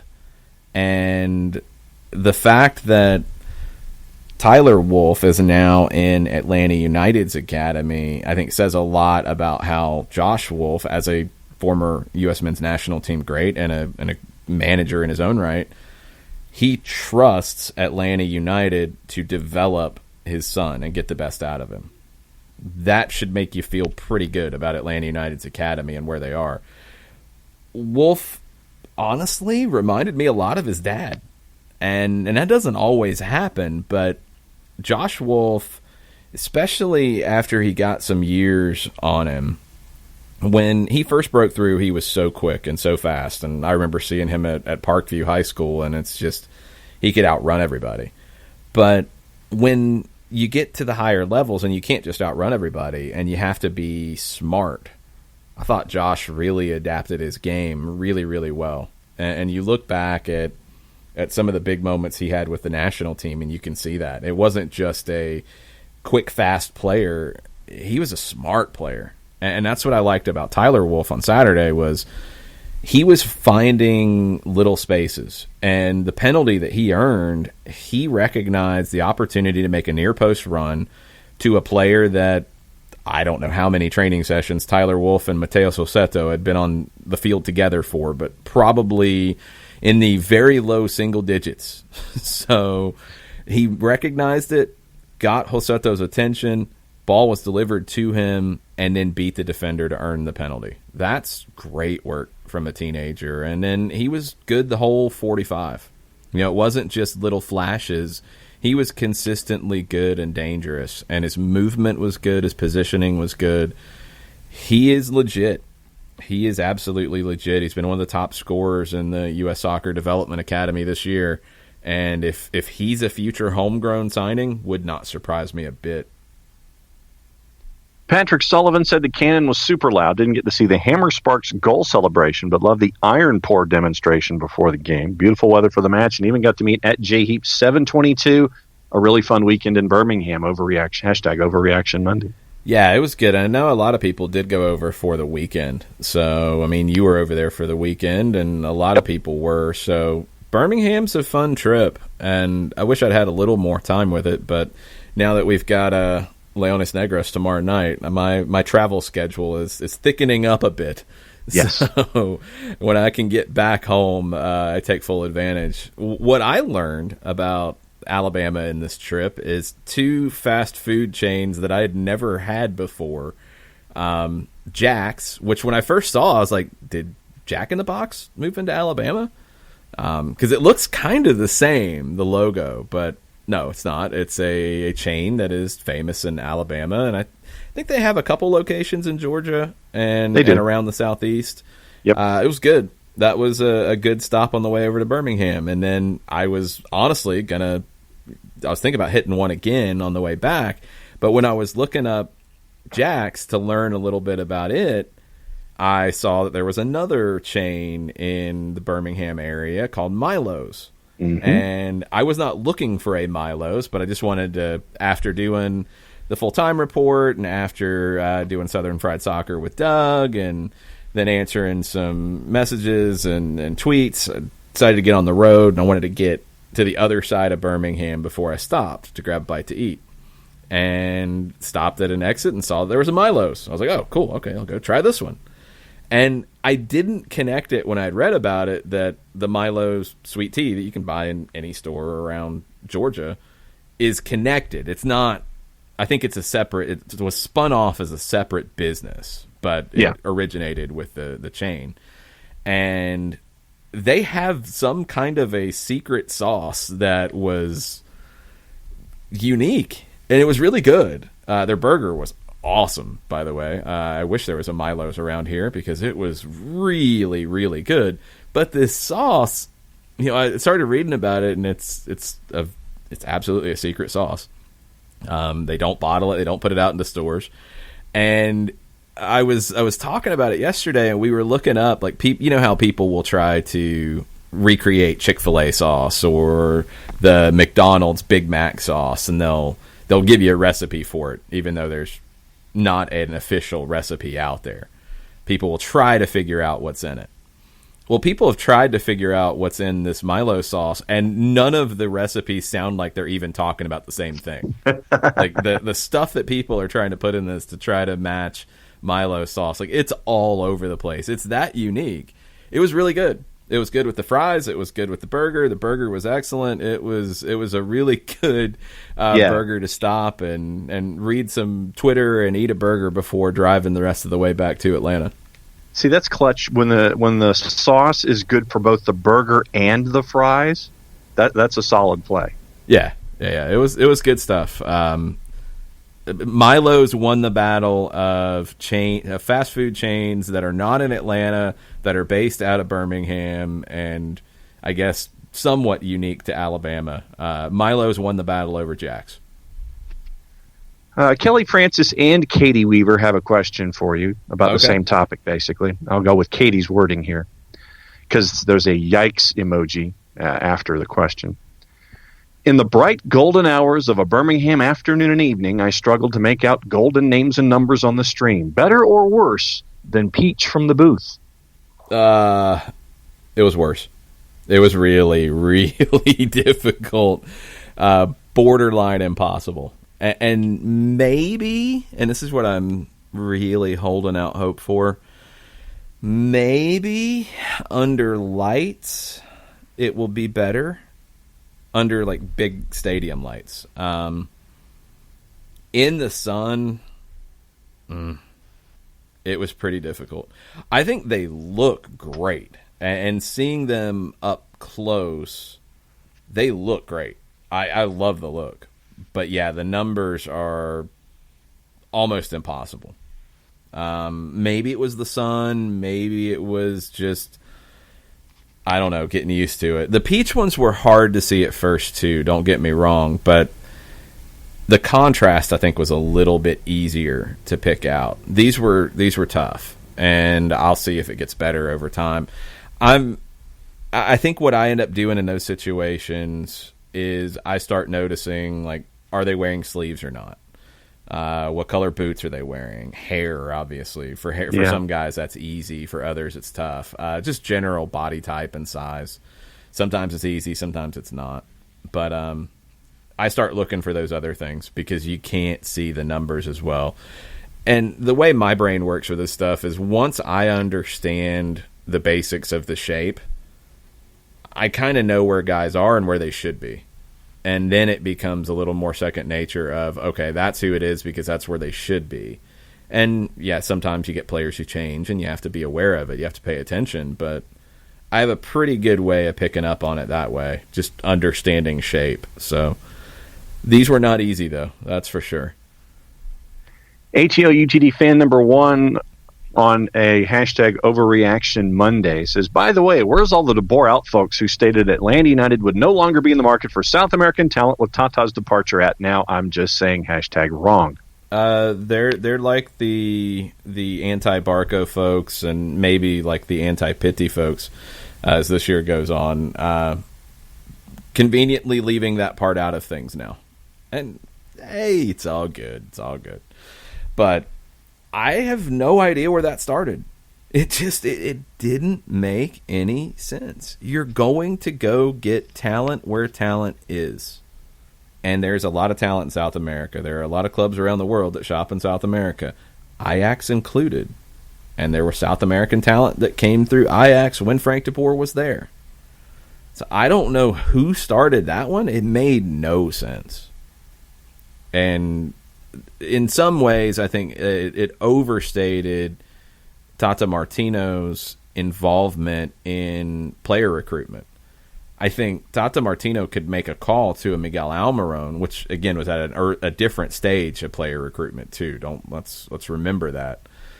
But I don't think he was out negotiating deals and doing all the scouting. When it got to a certain point, then yes, obviously, hey, we're working on this player. He's interested. Can you give him a call? Sure, that can happen. That can easily happen, and that can be useful.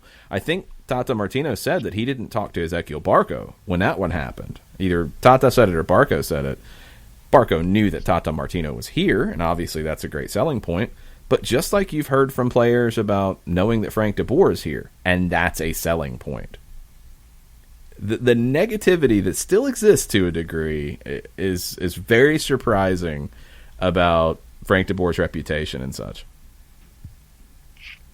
Five Stripe Daily on a hashtag Overreaction Monday says, with the unfortunate injury to Bello and Castillo's ribs, are Atlanta United's left backs cursed like all the drummers for Spinal Tap? For me, if Atlanta United starts going after Shrimptons for any position on the pitch, then I would be concerned. We don't have an update on Castillo's ribs. There was talk about that after the Elfsborg game. So that could be another reason why you saw Anton Walks is, hey, let's make sure we got one more guy just in case. Now, you could not predict the Bello injury because that was not expected, but you got a chance to see Walks with a mostly first-choice group, and it can work. I'd be comfortable with that if Anton Walks is on the left side against Motagua. And I think because of that, if you don't have Bello, if Castillo's still a concern, you're probably safer to play three in the back with Walks as a wing back as opposed to a line of four. You'd like to have the one extra bit of cover. And it's probably safer defensively than having Mulroney as the wing back on the left side in that situation because he's not as strong defensively. He's much more dangerous going forward with his speed, but defensively that can be an issue. And on the road against Honduras, or in Honduras against Motagua, against a team that is incredibly motivated to pull off an upset, you're going to want to be better defensively in that one. And Anton Walks, I think, makes you that. Alex Payson this morning says an underrated aspect of Remedi's game is his ability to draw fouls in good positions. After PT and Barco, he averaged the most drawn. He's so good at boxing a guy out, drawing contact to slow things down. He uses his body really, really well, and not just in terms of winning a tackle, but to win a foul, to keep possession if a foul doesn't happen. He's just a physical player in the best sense of it. And I really like his game. I like what he brings to the table, but the possession element of it, the decision-making with the ball and when he makes his passes, that's going to be what can elevate his game to another level. A couple of other Birmingham thoughts really quickly. Michael Valverde says he ran into Jay Heaps on his way out of BBVA. He was as thrilled as we were with the afternoon, so cool to see him successfully leading Birmingham Legion on a hashtag Overreaction Monday. Yeah, I like what Legion's put together. It's a good squad. It's a team that I think is going to be better in 2020. Some of the additions they've brought in, Nico Brett's a top scorer in this league, and they didn't score a ton of goals last year. So Nico Brett should help with that. I really like Mikey Lopez. I think he's a guy who can play at the MLS level if somebody wanted to bring him in. I was a little surprised that NYC let him go when they did after 2017 because I thought he was good that year for them. They've got some talent, and they're going to be a good team in the USL Championship Eastern Conference. And then Ricky Ricardo says Milo's is amazing. The one thing that I miss about living in Metro Birmingham for 3 years. Yes, Milo's was so good, and I just had a double cheeseburger, so I'd like to sample some other things from Milo's next time I'm there. I think they had some kind of like chicken sandwich that had like waffle buns, so I was intrigued, but I was feeling the cheeseburger at that stage. Anthony Neitzel with a streaming question. He says, any idea why the stream was region restricted? Hard enough watching my Five Stripes out here in Portland as it is. I think MLS is doing this across the board because I've seen other markets say the same. So I don't know the details on why, but it sounds like it is a league-wide thing. I don't know. I wish I knew. I don't get it, but it is what it is. Ricky says he wasn't able to make the trip to Birmingham, but being there to play high school soccer and club soccer in that area for 10 to 12 years, I know there's a soccer hotbed in Alabama, and I'm sure if there was a team like the Legion that I could have seen, it would have given myself and others something to strive for, even more so. I'm sure youth soccer players will benefit from their presence. I know there are similar stories around the Southeast, and that's great for the game and its continued growth. Hashtag South's got something to say. Yeah, 100%. I mean, having teams in these different markets, it's critical for the growth of the game because you have players to look up to. You know, if you're a kid, you got somebody that can be your hero. You get a chance to go to games and build a culture. And look, as we see here, you know, when I can speak to it. I don't. Maybe some people won't, but I will. It's one thing when you know the game and you follow teams around. You follow teams on the other side of an ocean.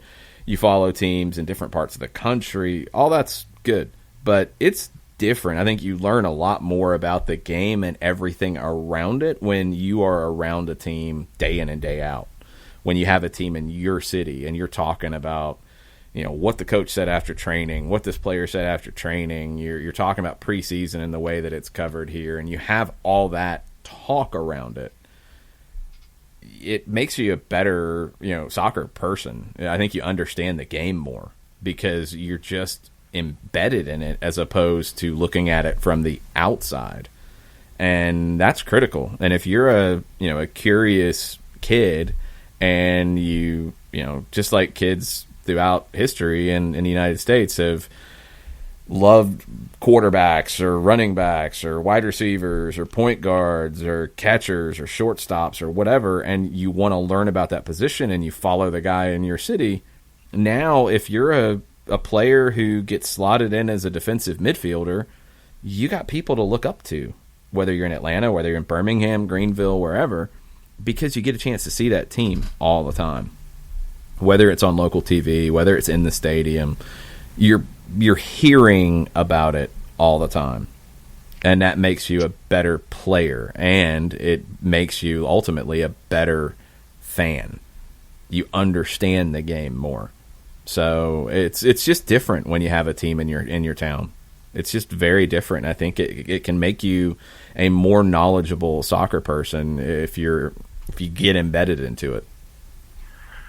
All right, we're officially caught up on the over, under, and on par reactions. Tafka has a poll for the morning, and Daniel Price wanted to talk about the women's national team. Tafka polls can get out of hand. What do we have?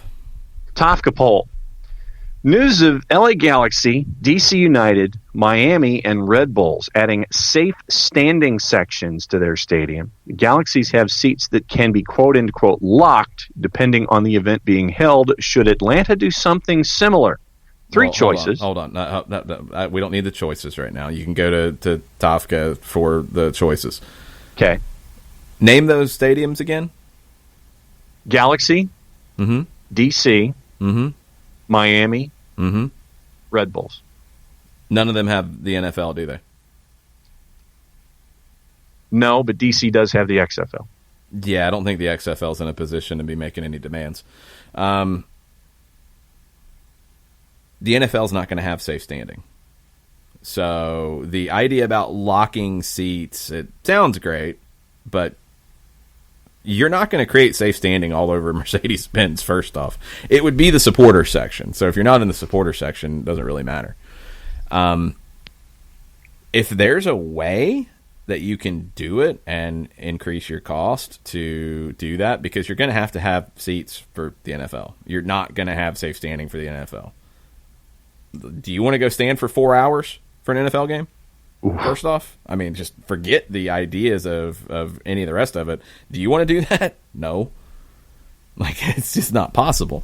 So I think in venues that are more multi-use, it's just not going to be easy to do. So maybe with this locking idea, you could eventually. People are standing anyway. I don't think it's an issue.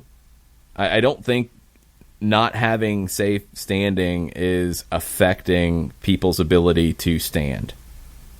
Would having it in this case make it better? I don't know what it would change. And maybe that's me being ignorant about it. If you had safe standing in the supporter section, everybody's standing. Now, safe standing makes people stand, and in some areas where maybe people don't always stand in other stadiums, all right, it has an effect. But it wouldn't change our supporter section in Atlanta at all that I know of. Maybe you could squeeze a few more people in. I don't know. I don't know if you really want to squeeze more people into an area, if that is a great way of going about it. But I don't know what it would change. So, I mean, it's a cool thing, don't get me wrong, but would it actually change the fan experience that much in Atlanta? And it wouldn't be in a large portion of the stadium. It would probably just be the supporters' end, and maybe even just part of that end. So I don't know how much of an effect it would truly have. I don't think it's a bad thing that Atlanta doesn't have it right now. And I think in venues that are multi-use, and specifically that involve the NFL, it's going to be very hard to have it. It's just going to be very difficult, and there's more complications that these venues don't have. I mean, the XFL, they're happy to have a place to play.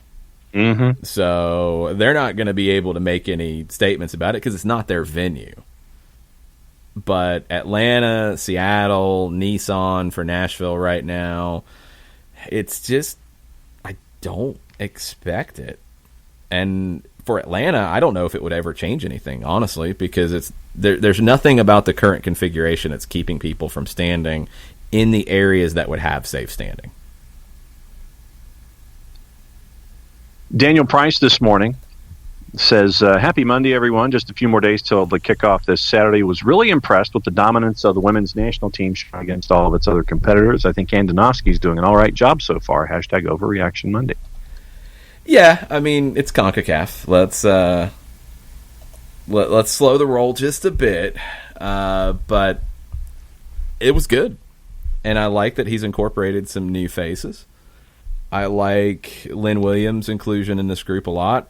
Andy Sullivan didn't see a ton of time, but in CONCACAF, nobody has caught up to the U.S., and Canada has fallen some. Canada's not what they were 10 years ago. So Mexico's better. Costa Rica's better, and some of the middle of CONCACAF has improved. But nobody's caught up to the U.S. in CONCACAF. Where you're going to get tested is in the Olympics and in World Cups. And that's where you want to see Andonovski take a group that has been outstanding under Jill Ellis and adapt to where the women's game is going. Because other countries have improved at a faster rate than the U.S. in the last couple of cycles. And over time, that would mean they would catch up. I think some have gotten really close. I think England is close. The Netherlands getting to the World Cup final last time around. That's a huge jump for them. Spain has jumped a lot. Italy, if they can continue to jump. You've got Germany. You've got some of the existing powers in the women's game. But you've got more countries that are emerging. It's just not happening fast enough in CONCACAF.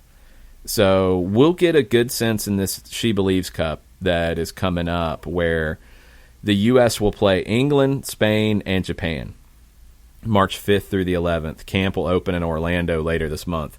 That's a great test of Andonovski and where things stand.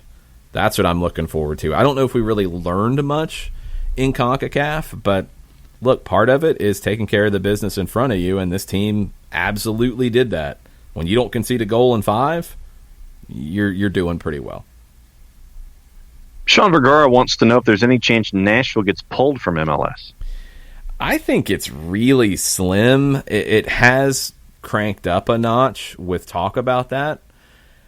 The way I read the initial comments that led it down that way was Nashville would not have been awarded a team if this had been known that it would go down this way.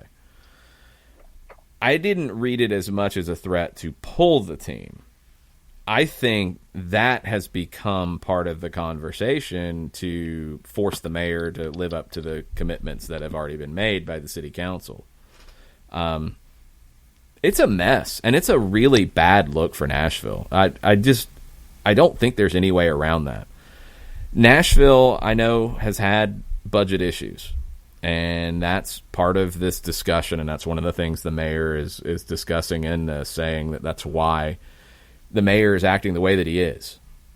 But when you get down to the reality of what's happening here, a deal was negotiated, a deal was presented, and a deal was passed by the city council, and the mayor is saying, nah, I'm going to stop it. That's a huge problem. And if you're another business looking to do business with Nashville, that's going to enter into your mind really quick. Because can you actually count on doing business with Nashville? I do think ultimately it gets sorted out. But this whole thing with the mayor, not even with a deal in hand on the Speedway, and not even with the Speedway getting major NASCAR racing,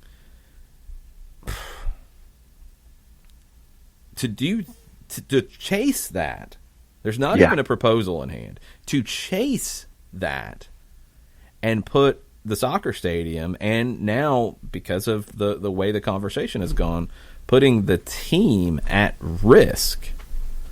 It's kind of mind-blowing that the mayor would do that.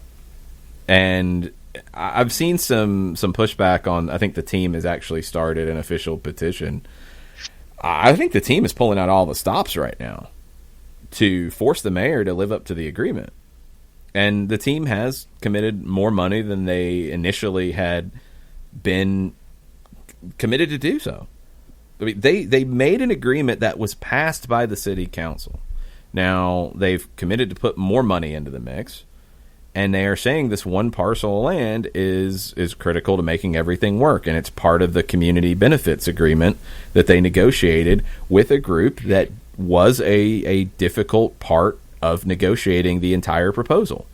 You know, when we talked about this a while back, the Stand Up Nashville group that was defending the fairgrounds interests, they negotiated with the team this parcel, and what was going to be done with it was a big part of that before they agreed to put their support behind this. So now the mayor wants to pull that and do something different with it because of the Speedway that doesn't even have a proposal on the table. So I think it's an awful look to go back on the city council's, agreement here, to go back on what they've passed, and to do it not even for anything concrete. Like, it's not even doing it for, oh, this is a better deal. There is no other deal. There's talk of a deal. And what's really funny about it, when you go a step further, the CEO of, is it Speedway Motorsports? Yeah, SMI. Right. Speedway Motorsports, Inc. The CEO of that is the person who was trying to bring MLS to Charlotte. Yep.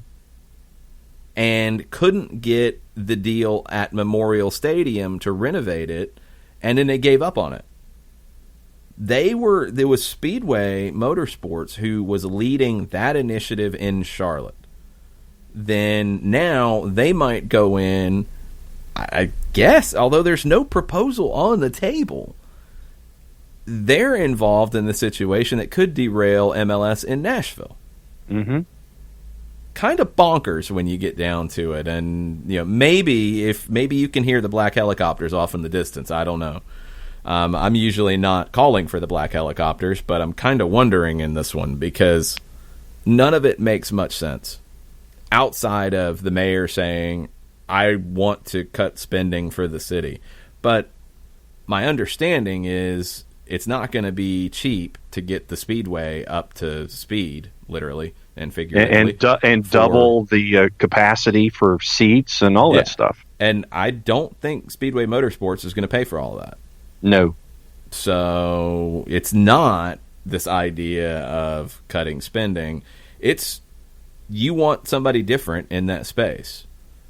And it is a very outdated look to go with a small speedway because you're not getting anything substantial. It is a very outdated look to go for that over this stadium. So we'll see if it happens, but I think a lot of what's going on is posturing on both sides. I don't know how much actual risk of Nashville SC not existing there is. Yeah. But you've got to do everything possible to get this deal done because this is what the team was awarded on. It wasn't awarded on the idea of playing at Nissan Stadium, although I do think you could make that work if you needed to. It wasn't awarded based on the idea of building a stadium in a different part of Nashville. It was this idea that was part of the bid. And if this doesn't happen, well, then there's it's a whole different idea. I think it would be worse for MLS if they said, well, Nashville SC, yeah, we're going to move you. Somebody else is going to be able to buy you now. I think that's worse than playing at Nissan or finding another place to build a stadium. I think playing at Nissan would be fine if you can renovate it. Yeah. But then it gets you back to an if game. So it's a bad situation all the way around. I think they're going to get it done because I think the black eye for the city and the lawsuit threats, I think the mayor's losing the PR battle in the city now. Just looking at it from the outside, if you're in Nashville and it's the other way, please tell us. Please tweet at us at Soccer Down Here and let us know. But it feels like the momentum for the team, for the stadium, and for doing the right thing in terms of following the agreement that's been already passed, it feels like that has got all the momentum right now. So we'll see how it plays out. Then Sean, who has changed his handle to Quick Trigger Penso, says that he guesses that I didn't like his new profile name. And he wants to know, kind of blending into soccer over there later tonight, did you see the Barcelona back-to-back red cards yesterday? Reminded me of someone in MLS. Yeah, these things can happen. We'll have a lot of stuff on soccer over there tonight. Nick might be still very, very angry about Milan and their capitulation to enter. Nick might be losing his mind right now because I even brought it up. Yes. It's very possible. He's probably throwing things and ranting in Italian. I'll be talking about the Racing Independiente game from last night with our friend Gustavo, who is very angry in Buenos Aires about his Rojo of Independiente, who had a 11 versus 9 advantage about 15 seconds into the second half and lost. And it was just complete and utter chaos at the end. Insane. Absolutely insane, and it's all they've talked about on Argentine television this morning with such a rivalry between Independiente and Racing anyway, but to have a 9-man Racing find a way to take the lead and win, we'll be talking about that. There'll be a ton of things to talk about in soccer over there. 6 to 8 tonight, live at the Brewhouse Cafe. Lots of stuff coming up, so we'll have a show in the morning. Then Wednesday morning, we will not have a show. We will have a late Wednesday afternoon show. It'll be like a Soccer Over There time slot because I'll be on a plane coming back on Wednesday. Tomorrow night, it will be John. It will be Jessica Charman on the call for Lambert and McIntosh. Girls soccer action. 5:30, right? 5:45. 5:45 live from Peachtree City.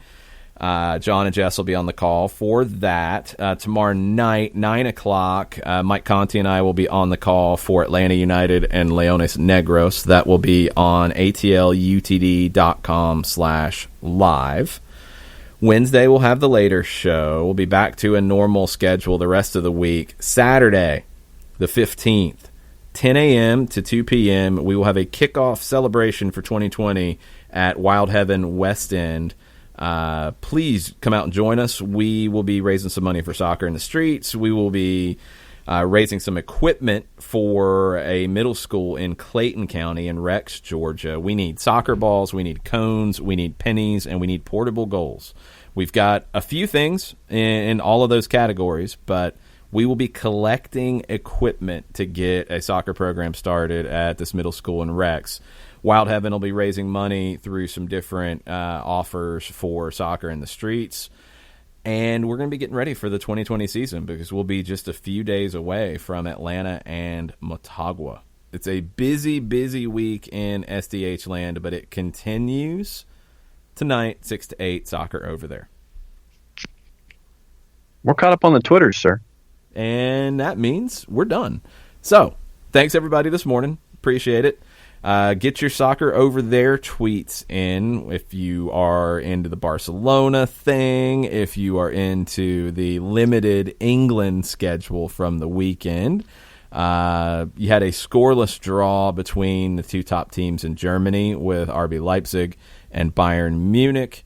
We had some wildness in Argentina, as usual. All kinds of fun stuff. We'll get into all of it tonight on Soccer Over There. Come out and join us at the Brew House, or listen on the app, listen at soccerdownhere.net. Appreciate it. Mucho platiel. Mucho platiel.